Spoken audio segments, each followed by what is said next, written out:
trattiamo per evitare che queste cose non si ripetano più.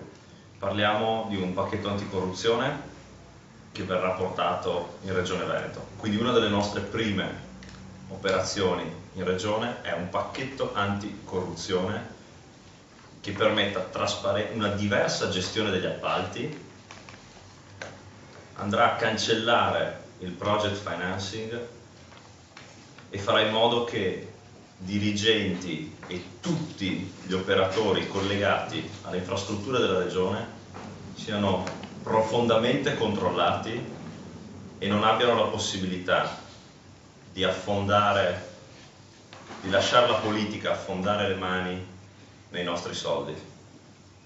Questa è la venetizzazione di una proposta di legge, anzi di un pacchetto, è la venetizzazione del pacchetto anticorruzione fermo in Senato, a prima firma Cappelletti, il pacchetto anticorruzione Cappelletti-Grasso, che non riusciamo a far approvare a livello nazionale, nonostante il governo si dica promotore di attività anticorruzione. Bene, allora lo porteremo direttamente in Veneto e faremo in modo che il Veneto sia la prima regione d'Italia per poter usare queste misure che sono state definite dal procuratore nazionale antimafia il miglior strumento in assoluto per combattere e prevenire mafie, corruzione e malaffare.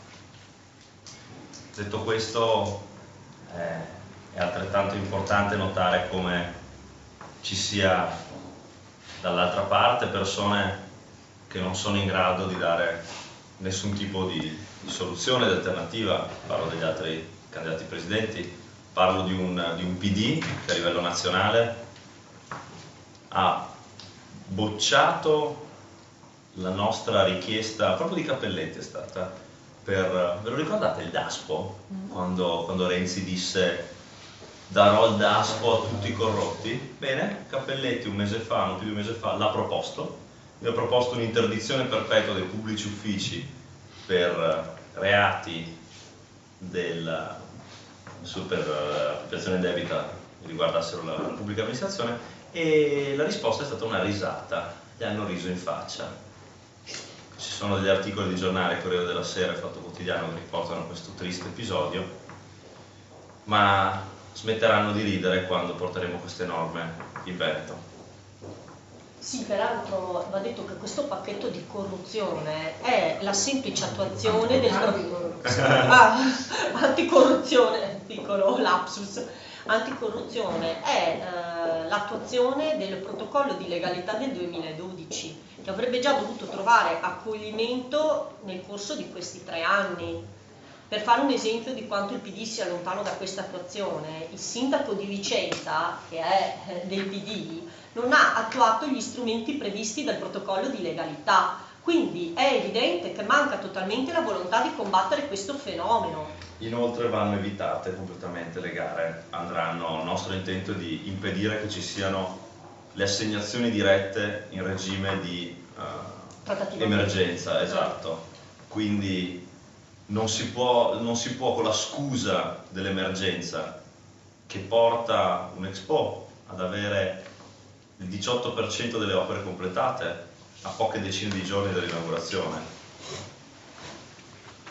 Quindi abbiamo bisogno perché molte aziende non hanno avuto certificato antimafia. Questi sono i problemi di fronte a cui noi ci troviamo.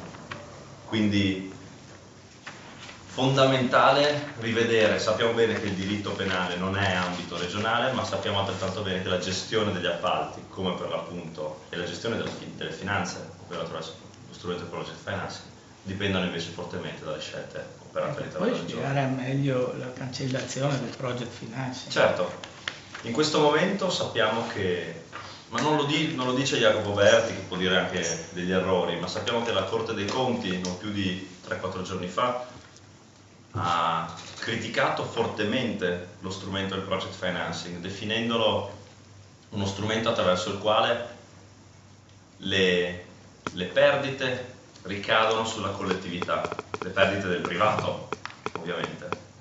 È uno strumento che è stato creato, un project financing in salsa veneta, dobbiamo essere specifici, uno strumento che è stato creato per privatizzare, nel miglior costume italico, è stato usato per privatizzare i profitti e rendere pubbliche le perdite. Sappiamo che la differenza tra gli incassi avuti a fine anno, a fine gestione, e i pattuiti con la regione, la differenza li deve pagare la regione, ovvero vuol dire fare impresa a rischio zero con il pubblico che paga per l'imprenditore.